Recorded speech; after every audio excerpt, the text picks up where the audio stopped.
Iran, U.S. to hold second round of high-stakes nuclear talks in Rome. The United States and Iran are set to resume high-stakes talks Saturday on Tehran's nuclear program, a week after an initial round of discussions that both sides described as constructive. Iranian Foreign Minister Abbas Araghchi and U.S. Middle East envoy Steve Witkoff will hold the Oman-mediated talks in Rome. They come 1 week after the two sides held what Iran called indirect talks in Muscat. Those were the first talks at such a high level between the foes since U.S. President Donald Trump abandoned a landmark nuclear accord in 2018. Western countries including the United States have long accused Iran of seeking to acquire nuclear weapons, an allegation Tehran has consistently denied, insisting that its program is for peaceful civilian purposes. Tehran and Washington have had no diplomatic relations since shortly after Iran's 1979 Islamic Revolution. Following his return to office in January, Trump revived his maximum pressure campaign of sanctions against Iran. In March he sent a letter to Iran's supreme leader Ayatollah Ali Khamenei urging renewed nuclear talks while warning of military action if diplomacy fails. I'm not in a rush to use the military option, Trump said on Thursday.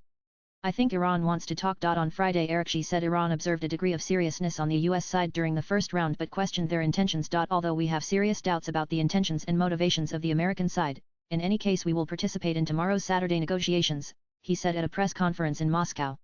Crucial stage. In an interview published Wednesday by French newspaper Le Monde, the United Nations nuclear watchdog chief Raphael Grossi said Iran was not far from possessing a nuclear bomb. During Trump's first term, Washington withdrew from the 2015 accord between Tehran and world powers which offered Iran relief from international sanctions in return for curbs on its nuclear program. Tehran complied with the agreement for a year after Trump's pullout before scaling back its compliance. Araghchi was a negotiator of the 2015 deal. His counterpart in Rome, Witkoff, is a real estate magnate Trump has also tasked with talks on Ukraine. Iran currently enriches uranium up to 60%, far above the 3.67 limit in the deal but still below the 90% threshold required for weapons-grade material. On Friday, U.S. Secretary of State Marco Rubio urged European countries to decide on whether to trigger the snapback mechanism under the 2015 agreement, which would automatically reinstate UN sanctions on Iran over its non-compliance. The option to trigger the mechanism expires in October this year. Iran has previously warned it could withdraw from the Nuclear Non-Proliferation Treaty if the mechanism were triggered. Grossi, who held talks with Iranian officials during a visit to Tehran this week, said the US and Iran were at a very crucial stage in the talks and don't have much time to secure a deal.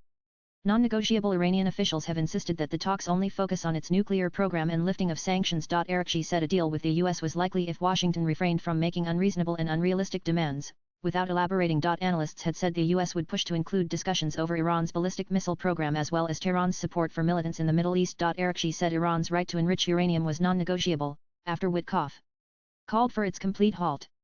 Witkoff had previously demanded only that Iran return to the ceiling set by the 2015 deal. On Tuesday, Iran's Islamic Revolutionary Guard Corps said the country's military capabilities were off-limits in the discussions. Iran's regional influence and its missile capabilities were among its red lines in the talks, the official IRNA news agency reported. Swipe left for next video. On Friday US ally Israel affirmed its unwavering commitment to preventing Iran from obtaining nuclear weapons, saying it had a clear course of action to prevent this. Khomeini on Tuesday said Iranians should not pin hopes on progress in the negotiations which may or may not yield results. Latest blogs